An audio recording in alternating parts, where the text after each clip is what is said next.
Hello and welcome to Phoenix Cinema Podcast. I'm Chris Austin. And I'm Luke Parker. And this is a podcast where we discuss what's showing at the historic Phoenix Cinema in North London. And this week we are discussing Barry Levinson's new film, The Alto Nights. Luke, take it away. Cool. So, The Alto Nights is a 2025 crime drama directed by Barry Levinson and starring Robert De Niro in dual roles. Set in the 1950s, the film explores the rise and rivalry of two infamous New York mob bosses, Frank Costello and Vito Genovese. As power shifts within the mafia, personal ambition and betrayal drive a deep rift between the former friends. The film captures the tension and brutality of organised crime at its peak, weaving together themes of loyalty, legacy, and the cost of power. At its core, The Alto Nights is an exploration of how ego and survival intersect in the underworld.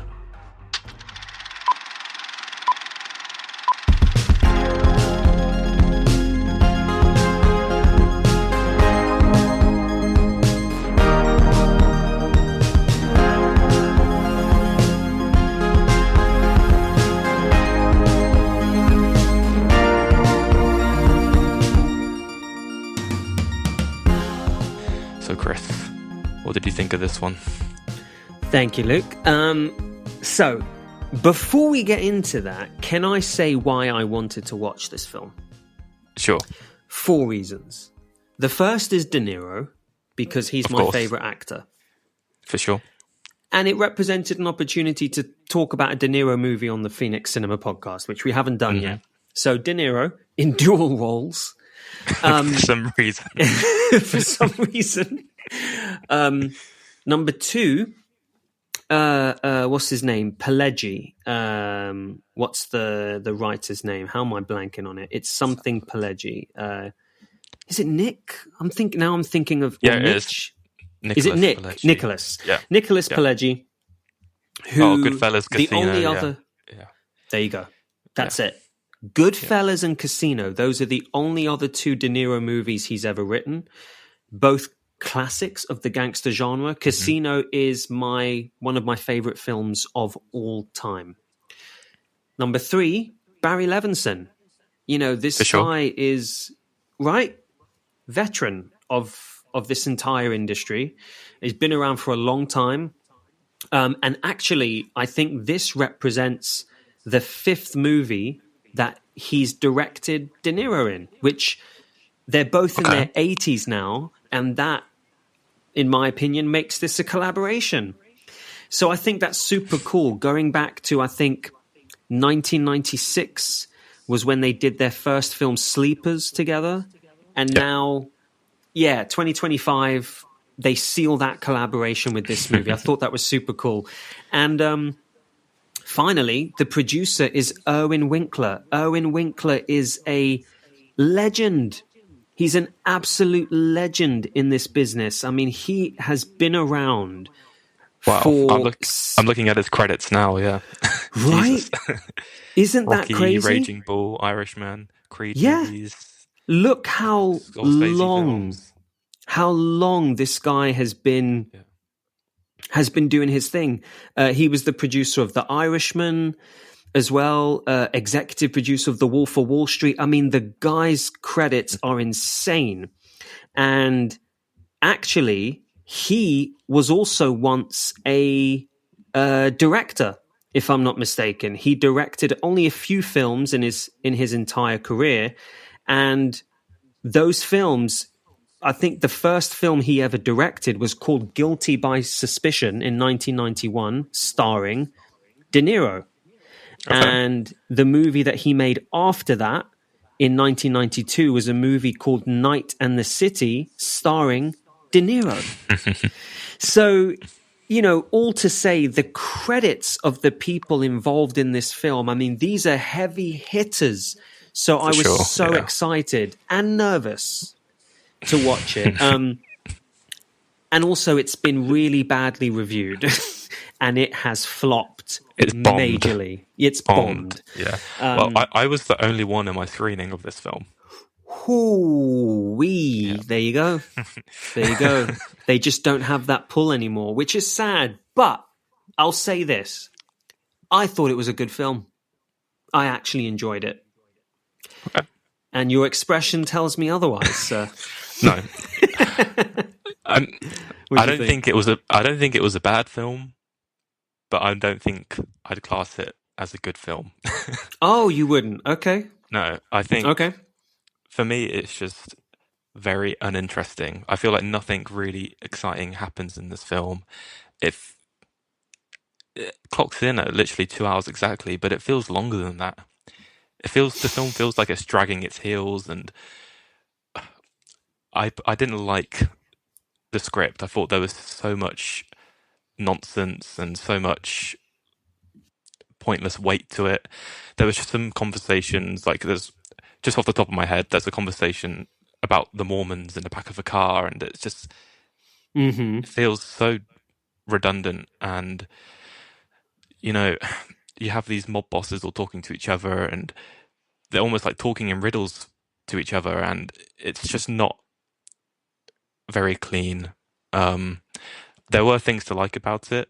I thought, even though De Niro, for some reason, is in this dual role, which I think adds nothing to the film, just as an aside, I think he's still good. He does De Niro, and he does it very, very well.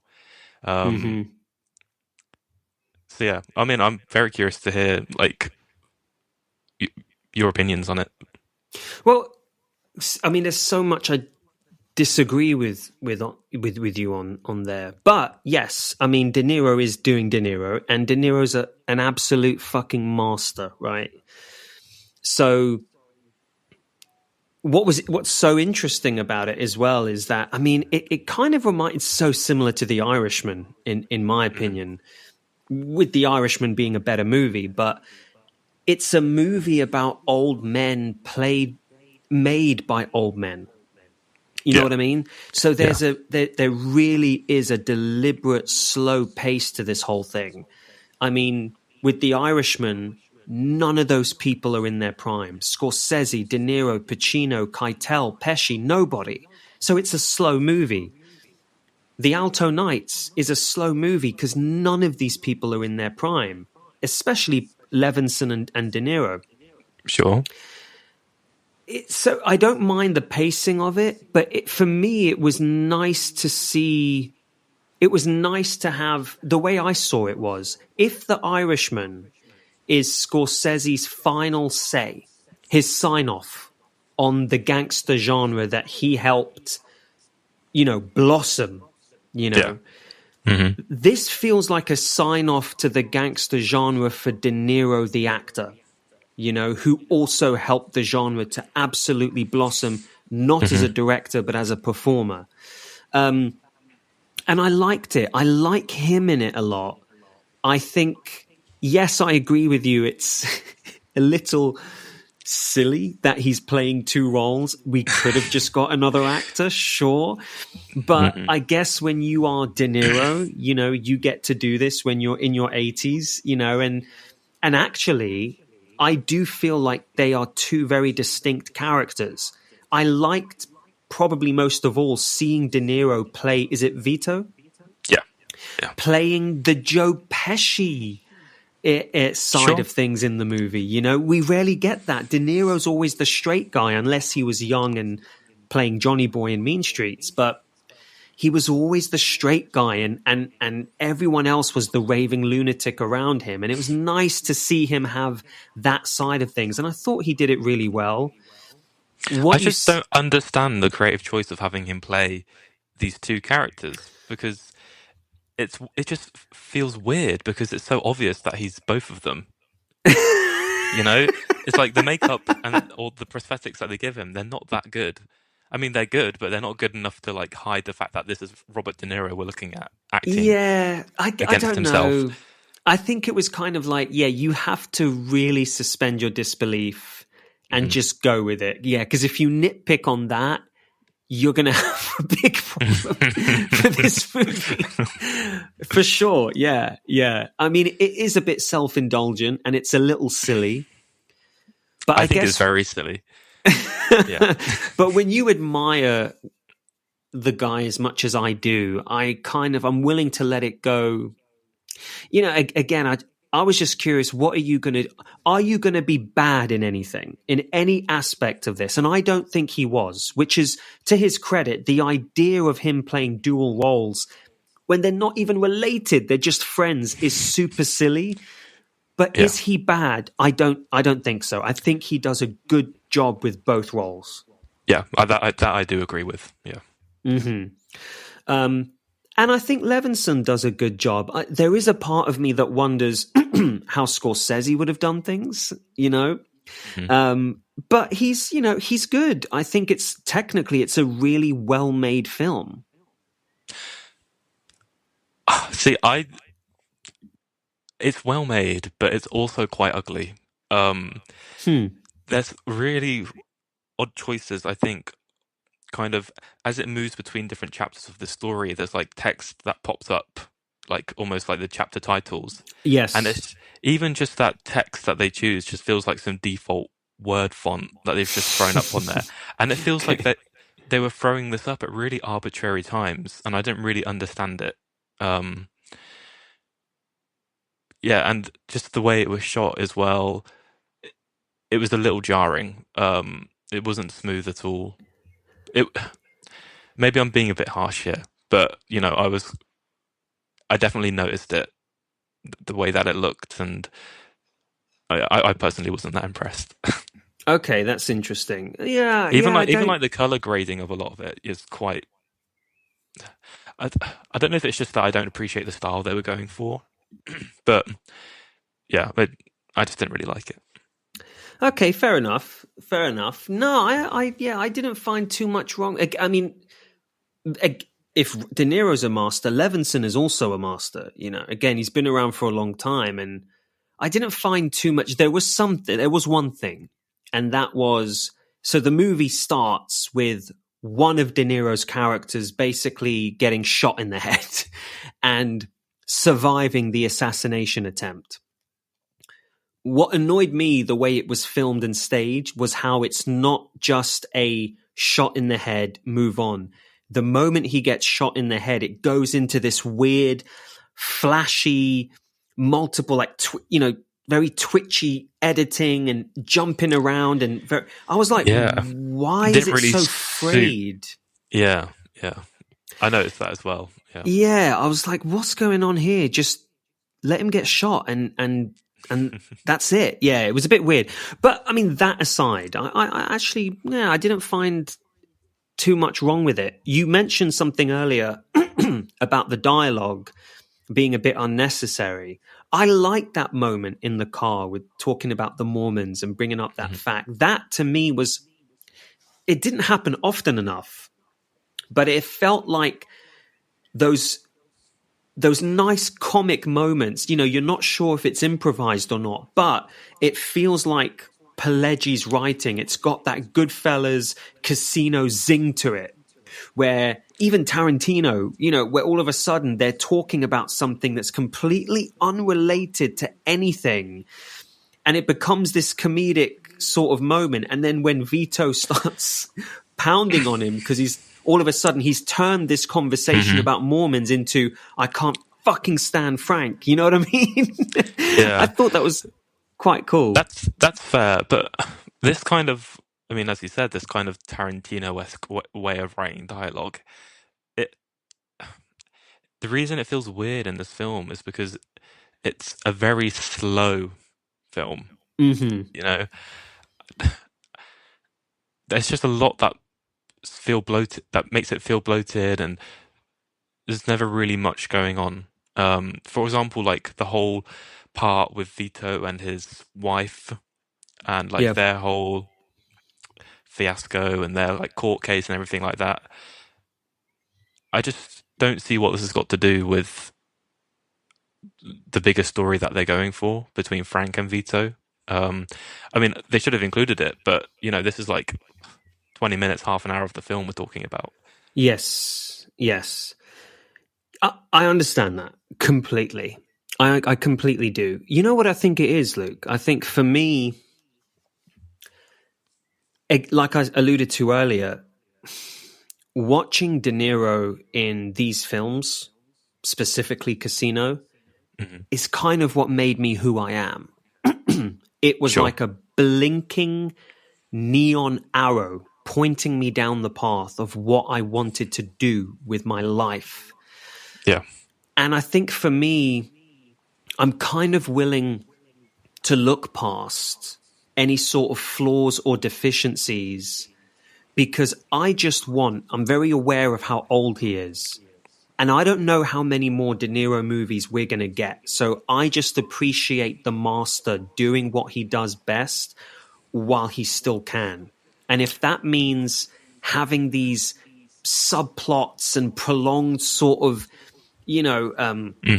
ventures that are going left and right instead of just getting to the core of the story, as long as they're doing it well, I don't know. I just really found an appreciation for it. I mean, his wife in that scene, I mean, she's like the go-to Italian goomba wife, in every mafia film. I think she was in The Sopranos. She was definitely in The Irishman, and it's like, and she's great, she's great at it. And I don't know, I found this sort of, I guess it's a personal thing. I just really, because I expected it to be crap, purely based on its performance in the box office and the reviews. So I was so pleasantly surprised when I'm like, hang on a minute, for sure, this is not crap, that I totally get that. And even though, as I said before, I don't think it's a great film. I mean, I don't even think it's really a good film. There is something so... I'm still glad I watched it, because there's something just so great about watching De Niro do De Niro, even with the issues of everything around him. It's just, there's something special about watching De Niro do what he does on screen. Yeah, absolutely, and I'm kind of impressed. I'm like, this guy is 80. What? He's 82, I think, and. He is showing no signs of slowing down. This is the second of what will be 3 releases this year. 2 films, 1 series, that one day. Oh, yeah. That's come out on Netflix. Yeah. I mean, if I get to 82, I hope I'm still able to have like pure access to all my faculties and I hope I'm able to still act and perform, you know what I mean? And give half as good a performance as he does in this. Yeah, but I think it's very intentionally slow. I mean, this movie, Luke, is barely violent, right? It's a gangster film and there's hardly any violence. There are some scenes of quite intense violence, but they're kind of sparse. They're like really spread out. Yeah. I mean, if this was a Scorsese movie, he would have thrown in at least 3 montages of straight up massacre. True. Yeah. I will say as well, I'm glad that, I guess this is technically like a biographical crime film, but they didn't try and like go back any earlier and try and do like some CG with De Niro, or like de-aging. Remember that scene from The Irishman where it's like De Niro kicking that guy? Yeah. Or De Niro's like kicking that guy on the floor, and it just looks really unnatural. They didn't do anything like that. Because he's still moving like an old man. Exactly. Yeah. Yeah. So, I'm very happy they didn't attempt anything like that. Agreed. Yes, agreed. And I for sure expected it. So it was a nice surprise to not see that. Listen, I thought the production design was really nice. I loved the time period, the costumes, the cars. I thought they did a good job with that. I liked the score too. Did you notice the score? I did notice the score. And I also noticed not just like the original score, but like the music that they used as well. Yeah, I thought they were pretty great. Some really great tracks on there. Yeah. You said that when you went to the cinema, there was no one else there. When I went, it was purely an older crowd. There were people there, I would not have expected anything else. Yes, exactly. I was like, well, so there are people of a certain generation that will still show up for De Niro. Unfortunately, not enough to save a movie. To be fair, it was a like a matinee, midweek matinee that I went to go see this. So like I wasn't expecting it to be busy, but I wasn't expecting it to be completely empty. I mean, to be honest, same here, except it was the only choice because it was the only showing that day. And it was like, it was the only one you could see. Sure. I also, I liked the performance of Cosmo Jarvis, Vito's gunman. What do you think about him? Yeah. He's the guy who tries to assassinate Frank in the beginning. Yeah, he was good. I mean, I feel like he doesn't play a massive role in the film. But I swear he goes through like some physical changes throughout the film. Did you notice that? Well, he's very odd and he carries himself strangely, like he's all bunched up in the neck. Yeah. I was confused what was going on there, but I think it's just a choice. I honestly think it was just a character choice.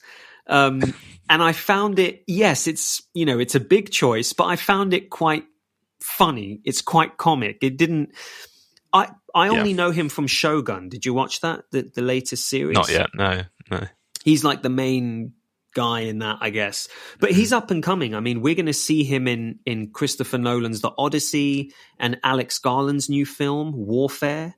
So we're going to start seeing him everywhere. Yeah. But I really liked him. I thought he was, as a supporting character, he was quite memorable. Yeah. I mean, to be honest, no one really gave a bad performance in this film. Yeah. That's really what is carrying this film on its shoulders. It's the performances. Or at least for me, anyway. Yeah, for sure. And it's just weird, watching it because this, by all accounts, it should be a Scorsese movie. And I think if it was made at any other time, maybe earlier in their careers, it would have been, and Vito would have been Joe Pesci, It's just, but it does feel like a sign-off. And I bet you dollars to donuts we will never see De Niro in another gangster movie again. And I think it's becoming more and more unlikely, but and that really I feel that loss, and do you know what? It's probably the right choice. He's in his 80s for sure, but he returned to this genre that he inspired me so much in, and I love it. He dresses up his dogs and he takes them for walks. This is a gangster. He couldn't do this in the earlier films. And then he sits there with his contact on a park bench. And after they're done talking business, he's talking about the dogs and just like, my wife, they're everything to her. Well, what am I supposed to do? And, I think that's just so charming and so funny. This Frank Costello character that he plays, it does feel very different to the previous kind of mobster characters that we've seen De Niro in before. In the same way that Vito does as well, because Frank's very kind of passive, and the whole premise of the film is that he's kind of trying to move away from the whole circuit, from the whole game. At least when you compare it to, Goodfellas or something like that, it is quite a different approach to this kind of mob boss character that we've seen. Yeah, I mean, for me, it didn't feel too dissimilar from his Sam Ace Rothstein in Casino. Again, he felt much more, he's a calmer character in that. Even when he's ordering security guards to break people's, little fingers or hands in casinos, he still has that calmness to him. But here, I think it's just purely age. That adds that extra layer of passiveness even more. And I actually really enjoyed the whole final sequence of all the mob bosses getting together, but it's a setup. And on the way there, he's just like, slow. oranges. You know, I'm like, Yeah, I like that. But yeah. I have to say that the whole scene of all this crowd of mob bosses running back to their cars, it was a little goofy. But you know what, Luke? I think that's the point. It's meant to be goofy. I think you're meant to laugh at that. It's almost like taking these mob bosses down a level, isn't yes, it? completely, and making them look like idiots. Yes, for sure. And I've got to say, De Niro brings this energy to Vito. You know, when they park up and he doesn't give this guy a break. His henchman, his gunman. And he gets out of the car, and I love this moment from him. He slams the door, and he looks at the way he's parked, and he's like, look at the way he's fucking parked. And he just he makes this comment, and he throws his arms up, and I loved it. I thought it was so good. Yeah. Cool. All right. Well, you know, so we're on opposite ends here, but that's okay. You understand why on my end, at least. Mm-hmm. Shall we do pairings? Sure. Yeah. I mean, I want to say, like, I think it's still worth going to see this film, you know, even though I'm quite lukewarm about it, you know. Like I said, just to go see De Niro do what he does best is 100% worth watching. Great, yes, and I absolutely agree. I don't think it deserves the pure vitriol that it's gotten, because there are far, trust us, far worse movies out there. That's fair. You know, it's currently sitting at an average of 2.8 out of 5 on Letterboxd, and I think that's probably is a little harsh. Yeah. Low threes, I think, is maybe fair. Yeah. I mean, I'd give it a 4, but yeah. All right. Do you mind going first on the pairings? Because I've been thinking about this for a while, and I'm still a bit like, Yeah, sure. So I would pair this one with Mean Streets. Mainly because I think watching it as a double bill, I just think it would be so great to see. So good. You know, the birth of Robert De Niro as we know him. And then, like, juxtapose that with, you know, him in what, okay, it might not be his final outing in this kind of character, but, you know, the most recent one. I just think it would be great to see. I bow down to that choice. Absolutely. What a juxtaposition. When Johnny Boy to this. Yeah. Yes. Yes, man. And then if I could do a triple bill, it'd be Mean Streets, then Casino, then the Alto Nights. Just to kind of like the beginning, the peak, and then the end. Yes. And yeah, absolutely. And actually that, you know, Casino was one of the ones I was thinking of, because I think when it comes to the portrayal of a friendship that gets completely eroded over the course of a film, I think Casino portrays that so much better than the friendship that dissolves between Frank and Vito in this movie. I think it's far more powerful in Casino, especially the finale of the end result of what happens to the both of them, I think is really powerful. Okay. I'm going to go with, it could have been Casino, it could have been The Irishman, to be honest. I think any of them would make perfect pairings, but just to do something different, I think I'm going to go with Legend. Did you ever see Legend? Okay. The Tom Hardy know. Movie and I Am he Legend? plays twins. No, I Am Legend's the other one. Yeah. No, yeah, just Legend, where he plays the Cray twins, the real life English gangsters. Actually, I think I have seen this a long time ago. Maybe when it first came out. Yeah. Yeah, it's like what is it, 2015? To be honest, there's not much to this. I just thought, let's just do something different, and it's another actor playing dual roles. Again, this time they are brothers, but they are both very distinct, so he has to play them very uniquely to each other. One is calm, the other's a pure psychopath. And I'm even going to be honest with you, I don't even remember too much about the film. I don't even know if it's good, but the writer and director Brian Helgeland is another brilliant writer and director who's been around for a long time. I'm pretty sure he wrote the movie Mystic River. I don't know if you ever saw that. I don't think so. A Clint Eastwood film, but it was basically the first adaptation of one of my favorite writers, Dennis Lehane, one of his books. And I'm actually rereading it again now. And nice. Yeah, he's brilliant. But it's a great cast. You've got Taron Egerton in it very early. You've got Christopher Eccleston. It might be worth watching again. I don't know. I don't know if it's any good or not. I can't bloody remember. So maybe it's not. I don't know. Cool. But cool. Yeah. Definitely worth great. a rewatch. Yeah, awesome. For sure. Lovely.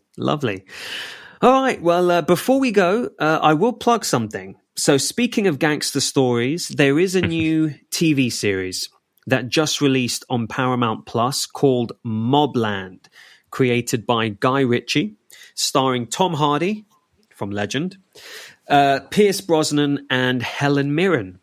I'm in it. Episode 9, I believe, playing a taxi driver. And I share a scene and a couple of lines with actor Paddy Considine.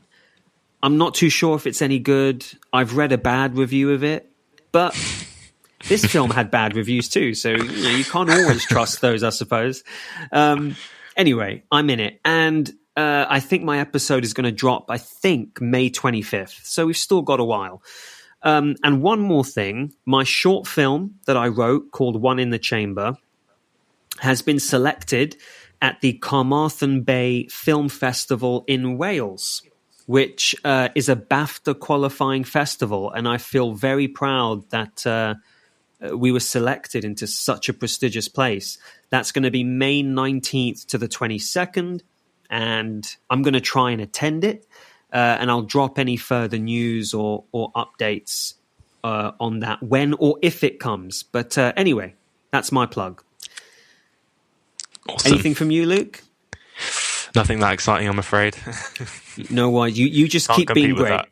Can't compete with that. You keep being great. All right, so, well, pleasure as always, my friend. No, thank you. And thank you for listening, everybody. Special thanks to Phoenix Cinema. Our music is by Stefan Krieger. You can find more of his music on stefan-krieger.com. And our episodes, as always, are edited by Noah Anderson. If you like the podcast, please share it, spread the word far and wide. And then after you've done all that, go and watch a movie at the Phoenix Cinema. And I'll see you there.